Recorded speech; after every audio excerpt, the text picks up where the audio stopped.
The thing in the walls. I moved into the house on Willow Lane because it was cheap.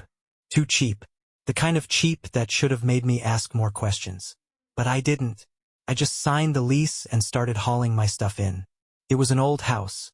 Creaky floors, peeling wallpaper, and the faint scent of something damp that no amount of air freshener could kill. But I didn't care. It was mine, and after years of apartment living, I was just happy to have a place where no one shared a wall with me. Or at least that's what I thought. The first night I heard it. A scratching sound. Light at first like a mouse running through the walls. I told myself that's all it was. Just an old house with old house problems. But as the night wore on, the sound got bigger. The scratches turned into scrapes. The soft scurrying into something more deliberate. Something heavy. I barely slept. The next day I checked the walls. No holes, no signs of rats. I figured maybe I was just imagining things. Adjusting to new house sounds. But that night it came again. A long, slow dragging sound. Like something crawling inside the walls. I pressed my ear against the wallpaper, and for a split second, I swore I heard something breathing. I didn't sleep at all. By the third night, I was exhausted. I sat in bed, flashlight clutched tight, waiting. Around 2 a.m., the sound started again. Closer this time. Lower. It wasn't just in the walls, it was moving down, toward the floorboards. I got out of bed, heart hammering, and tiptoed to the hallway. The scratching followed me. Something was tracking my movements from inside the walls. And then, it stopped. Silence. I stood there, barely breathing. Then the whisper came. Not from the walls. From the air vent right beside me. Let me out. I ran. I don't even remember grabbing my keys. I just know that I was in my car, hands shaking, tires screeching as I sped away. The next morning, I called the landlord. No answer. I drove back in the daylight, forcing myself inside with a crowbar in case something had broken in. The house was silent, but the air vent, it was open, hanging off its hinges like something had crawled out of it. And on the floor in the dust were long, dragging footprints, leading straight to my bedroom. I stood frozen in the doorway, staring at those long, dragging footprints. They stretched from the air vent across the hallway, stopping right at my bedroom door. The dust had been disturbed in wide, uneven streaks, like whatever made them wasn't walking, but pulling itself forward. I wanted to turn around and leave, but I had to know, had to see. Slowly, I pushed my bedroom door open. First, everything looked normal. My bed was still unmade, my lamp still knocked over from when I'd bolted the night before. But then I saw the closet door. It was open. I was sure I had closed it before leaving. I stepped forward, gripping the crowbar, and nudged the door wider with my foot. The inside was pitch black, the kind of darkness that felt wrong, as if the light refused to enter. My breath hitched as I noticed something inside. A hole. A gaping, jagged hole in the back of my closet, leading straight into the walls. And just as I registered what I was looking at, something moved inside. A shuffling, scraping sound. Something big. I staggered backward just as a long, grayish hand shot out of the hole. The fingers were too long, the knuckles swollen and bulging. Its nails, or claws, were thick and splintered, scraping against the wooden frame as it groped blindly. I dropped the crowbar. The hand froze. Then, slowly, it started to retreat back into the darkness. I don't know what possessed me to do it, but before I could stop myself, I reached forward and grabbed it. The second my fingers made contact, a wave of cold shot up my arm, deep and paralyzing.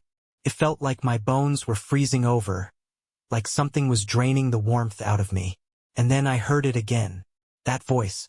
Not from the air vent this time. Not a whisper. Right next to my ear. You shouldn't have touched me. I screamed and yanked my hand away. The thing lurched back, disappearing into the hole so fast it was like it had been sucked in. I staggered back, chest heaving, and slammed the closet door shut. My hand was numb, blue with frostbite. I clutched it to my chest, gasping in pain as pins and needles tore through my veins. Then the whispers started again. Not just from the closet. From everywhere. The air vents. the walls, the floorboards beneath my feet. They were all whispering. He touched it. He touched it. He touched it. The words blended together in a sickening chorus, voices overlapping, giggling, hissing. Then the whispers stopped. Silence. And then, boom! The closet door slammed open so violently it cracked against the wall. I ran. I didn't stop. Not as the whispers laughed behind me.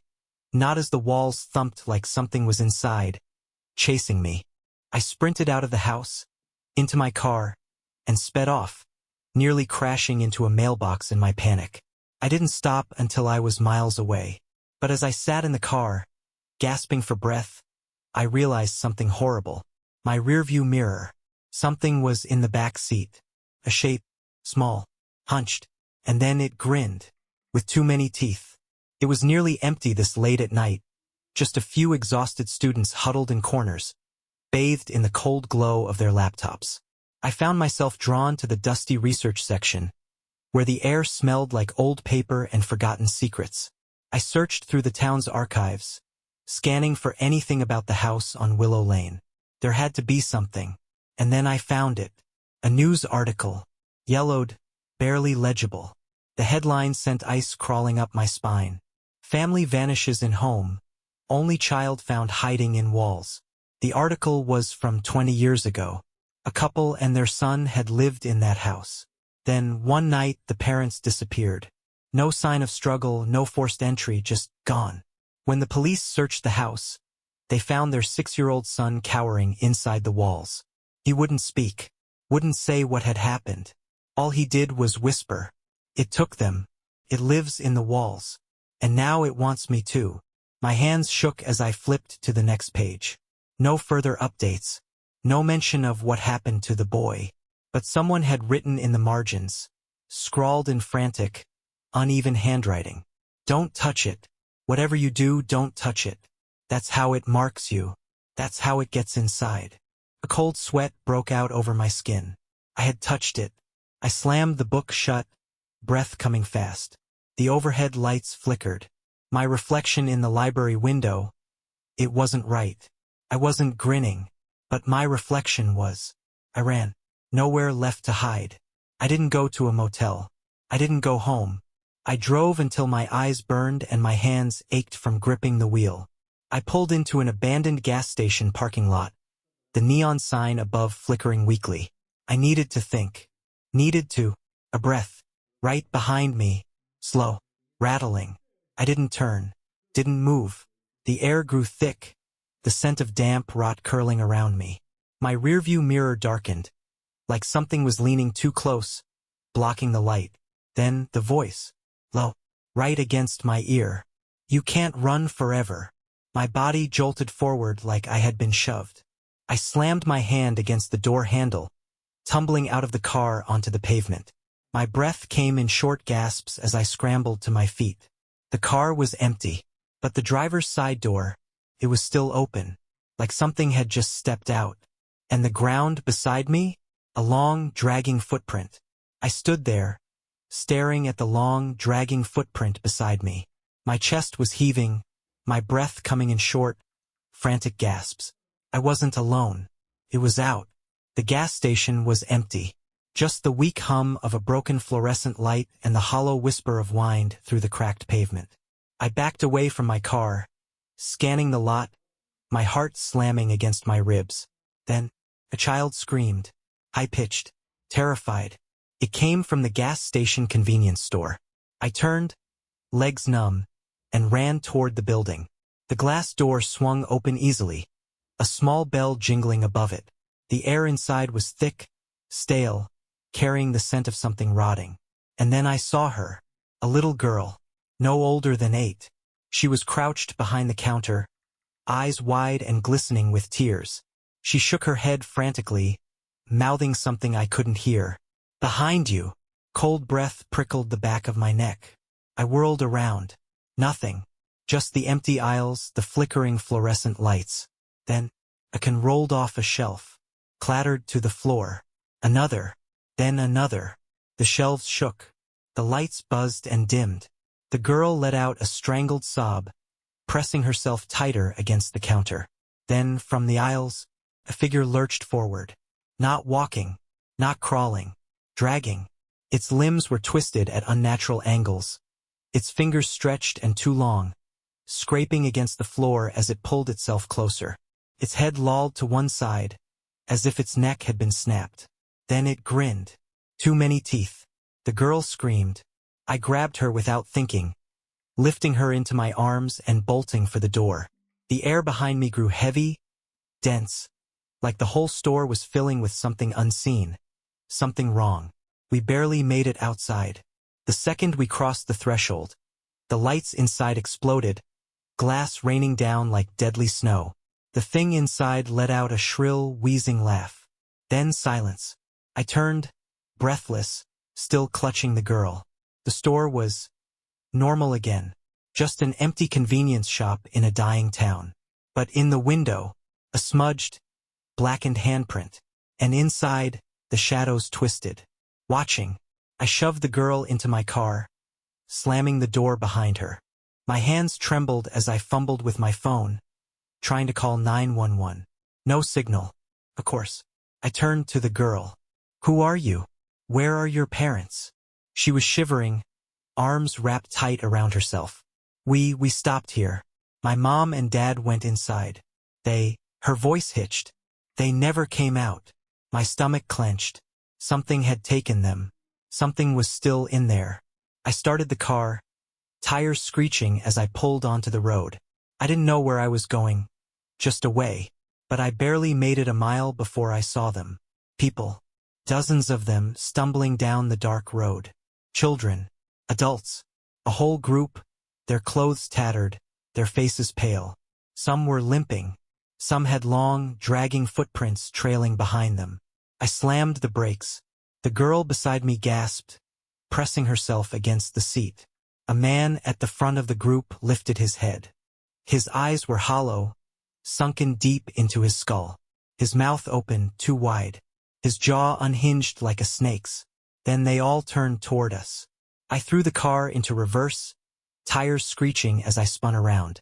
But before I could escape, something landed on the roof. The car shook violently. Heavy, scraping movements. Long fingers slithered down over the windshield, pressing against the glass. Nails, no claws, dug in deep, leaving deep, jagged lines across the surface. Then slowly, his face appeared, twisted, grinning. Its lips peeled back, revealing a maw of splintered teeth. Tapped the glass. Once, twice. Then it spoke. You brought me with you. The windshield shattered. I don't remember what happened next. Just running. Running with the girl in my arms. Through the darkened streets of a town that wasn't supposed to be there. Because that was the worst part. When I finally stopped, gasping for breath, I realized something horrifying. I didn't recognize the streets, the houses, the signs. I had never seen this town before in my life. And yet, the signs had my name on them. My stomach dropped. My breath came in short, ragged bursts. This town, this place, knew me. And when I turned, I saw them. The people. The ones from the road. Standing in the streets. Staring. Waiting. And behind them, the thing in the walls. Grinning. Waiting. And then, in unison, they all spoke. You shouldn't have touched it. I stood frozen in the middle of the street, the girl clutching my arm so tightly I could feel her nails digging into my skin. The people, the things, stood in silent rows, their hollow eyes locked onto me. Their mouths were slightly open, as if they were waiting for something. Then, sirens. Bright, flashing red and blue lights cut through the night. The roar of engines. A police cruiser screeched onto the street, followed by two more. A voice bellowed through a loudspeaker. Get on the ground. Now! The people in the street didn't move.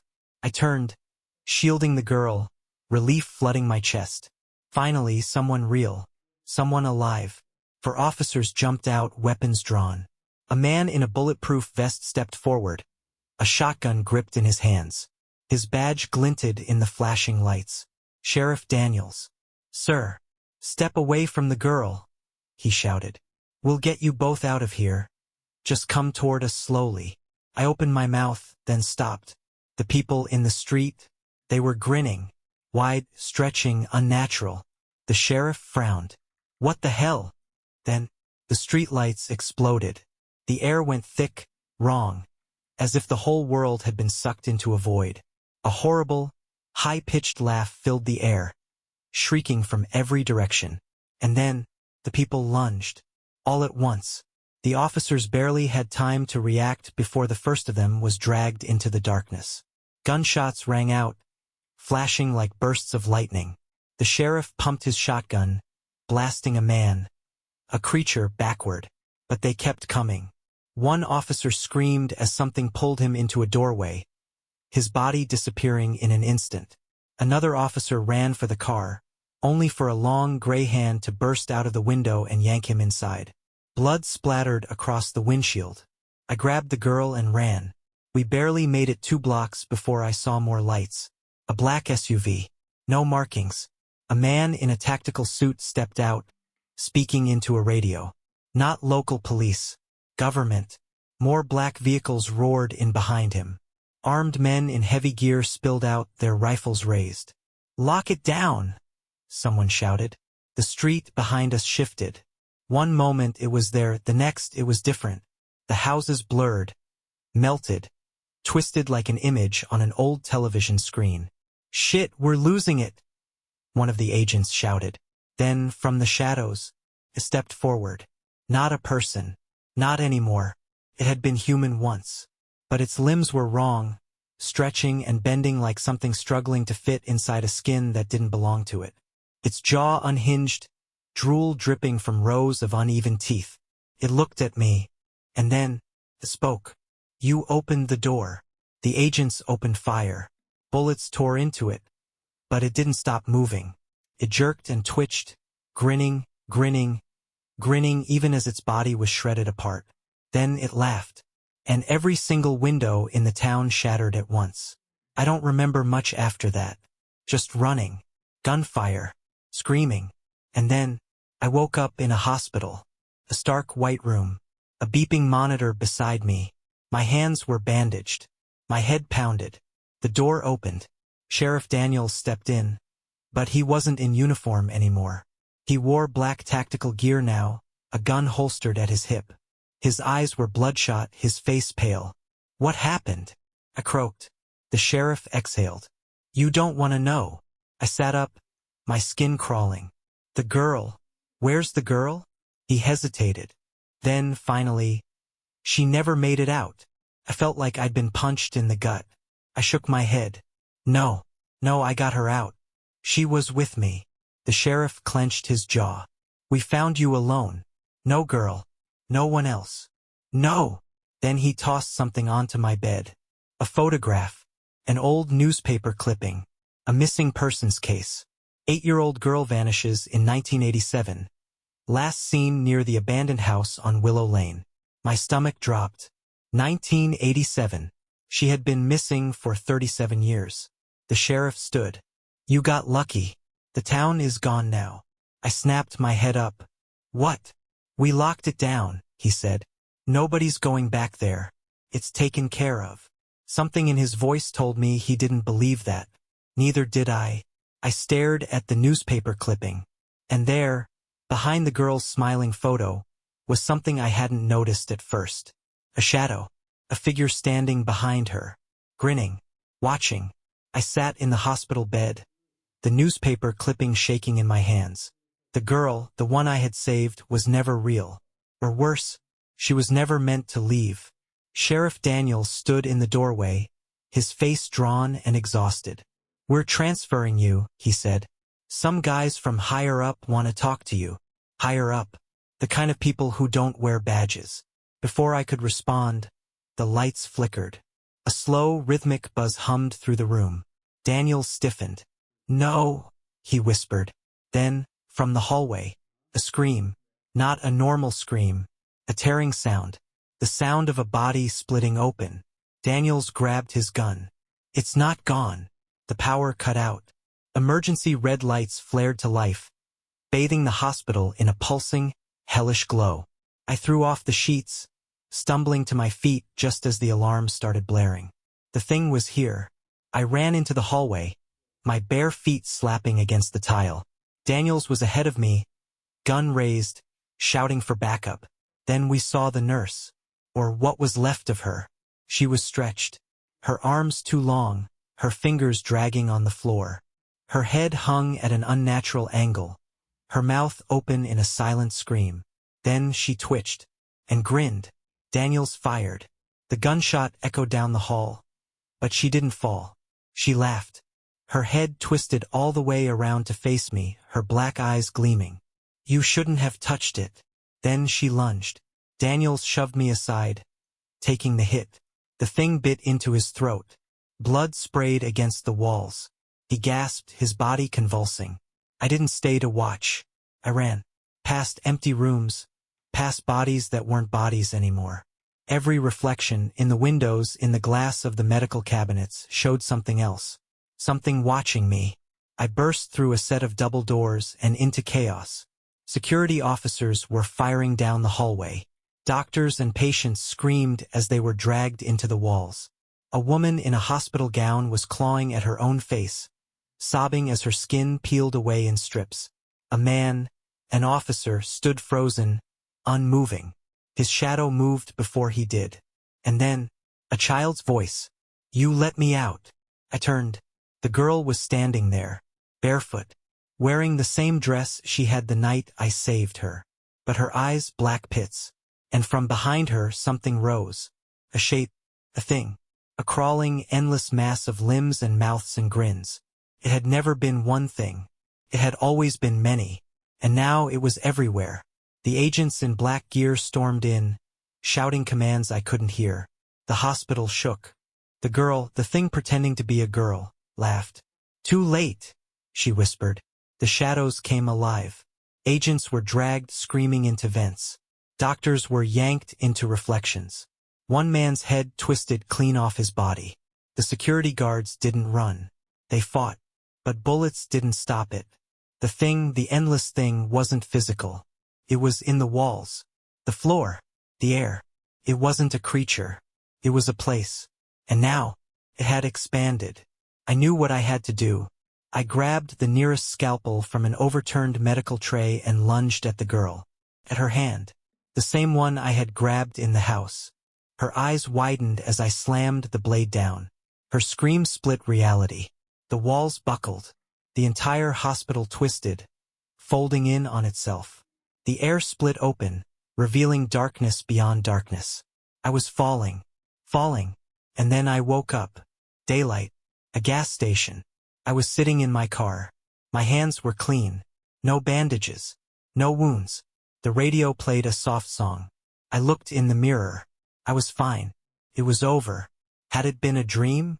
I exhaled, rubbing my face. Then, my phone buzzed. A newspaper alert. Breaking news. Massacre at County Hospital. 47 dead. I froze. It had happened. And then, I saw my rearview mirror. A smudged, black handprint. And in the back seat, a shape, small, hunched, grinning. And a whisper in my ear. You let me out. The end.